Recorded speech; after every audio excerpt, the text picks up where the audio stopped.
I'm here at St. Stephen's Catholic Church in Portland, Oregon, and today is the 5th day in our novena to Our Lady of the Miraculous Medal. We continue here in the dimly lit church as a suggestion of what it must kind of have been like for Sister Labouré as she entered into the chapel and was told that the Blessed Virgin awaited her. But she got there, and there was nobody there.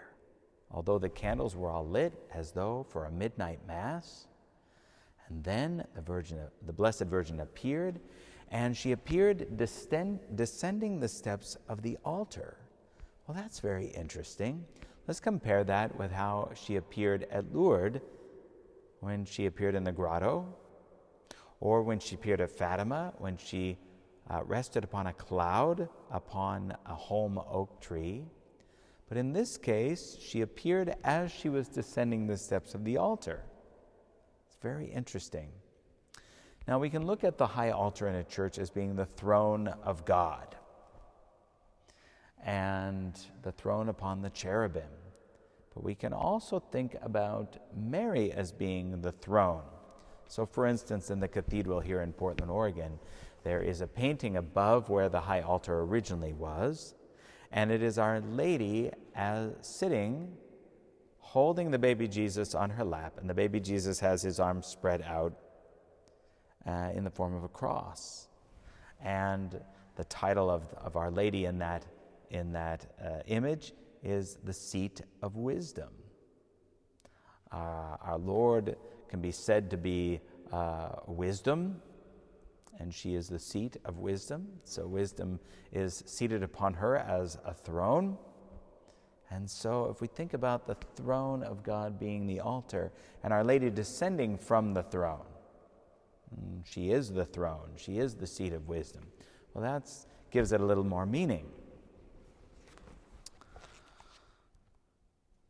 Now, Our Lady then tells St. Catherine that she will experience trouble, that she will be tormented, but not to be afraid, that she will receive many graces for coming to the foot of the altar and asking for graces.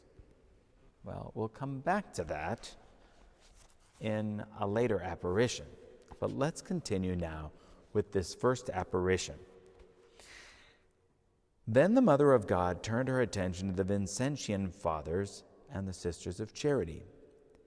"My child, I particularly love to shed graces upon your community. I love it very much," she said. "It pains me that there are great abuses in regularity, that the rules are not observed, that there is much relaxation in the two communities.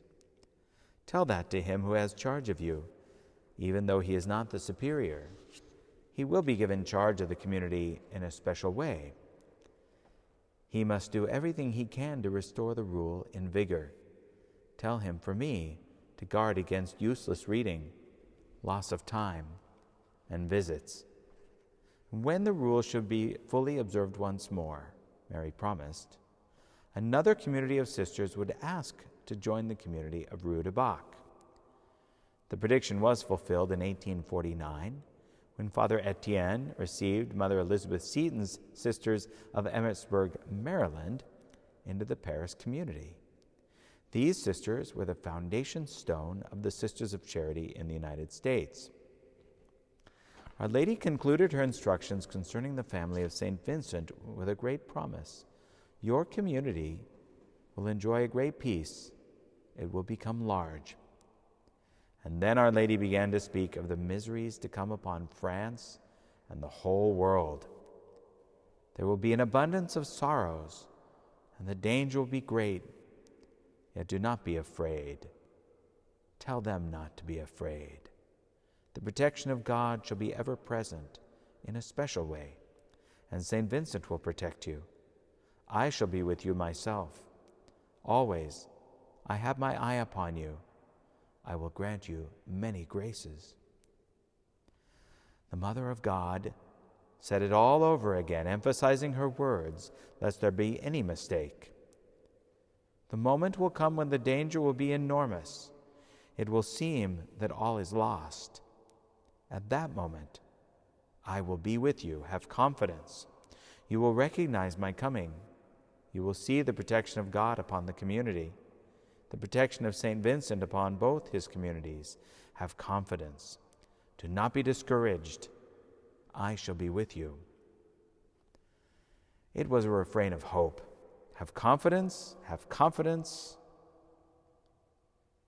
A refrain of encouragement. Do not be afraid. God and I and St. Vincent will be with you.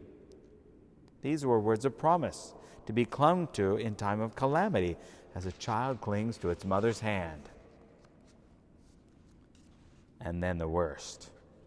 Mary began to specify the sorrows and dangers. She spoke in broken sentences, in halting phrases, fighting back the tears that stood in her eyes. It will not be the same for other communities. There will be victims. There will be victims among the clergy of Paris. Monseigneur, the Archbishop. She could not finish for weeping. My child, the cross will be treated with contempt. They will hurl it to the ground. Blood will flow. They will open up again the side of our Lord. The streets will stream with blood. Monseigneur, the Archbishop, will be stripped of his garments. She could not go on. Tears choked her voice and her lovely face twisted in pain. She could only conclude, my child, the whole world will be in sadness. When will this be? Catherine wondered, and immediately she understood. 40 years. The conversation was not one-sided. Catherine spoke freely, unfolding the secrets of her soul, asking questions which Mary graciously answered, and then like the fading of a shadow, Our Lady was gone. Slowly, Catherine got up from her knees. The child still hovered nearby, and together they left the chapel and went back upstairs to the dormitory. The lights in the hall were still lit, but Catherine scarcely noticed them. Her heart was too filled with gladness and horror and hope and bliss, all jumbled together. The hand that had lighted them would put them out. And when they got back to the side of Catherine's bed, the child too faded from sight, as Our Lady had. Catherine felt now that she knew who he was, her guardian angel, long the confidant of her wish to see the Blessed Virgin. She climbed quickly into bed and pulled the covers around her, and just then the clock struck 2. She had been with Our Lady over 2 hours. She slept no more that night. Now there's a little commentary here, a little commentary on this apparition. It says, the crowning touch, Father Dirvin says this, the crowning touch of the personal, however, was the privilege given Catherine of kneeling at Mary's knee and resting her hands in her lap. So great a favor had been granted to no other seer, not to Bernadette of Lourdes. She was granted once to kiss the golden rose on Our Lady's foot, and not to the children of Fatima, not even to Lucy, upon whose shoulders the desperate message for the modern world's salvation was laid. Only to Catherine Labouré, and Catherine's subsequent visions were not like this first one, since they were meant for the whole world. There was a certain impersonality about them, very different from the bonds of intimacy entered into on this night of July 18th. In November, Mary would come suddenly, while Catherine was at prayer with her sisters, would deliver her message and be gone. She would not even speak directly to the novice. But for that apparition, you must wait until tomorrow, the 6th day of our novena. And so, let us now pray our novena prayer. And again, you may print that out clicking on the link in the description below the video. And you can click on another link to pray along with us on another video. Well, this is an exciting story.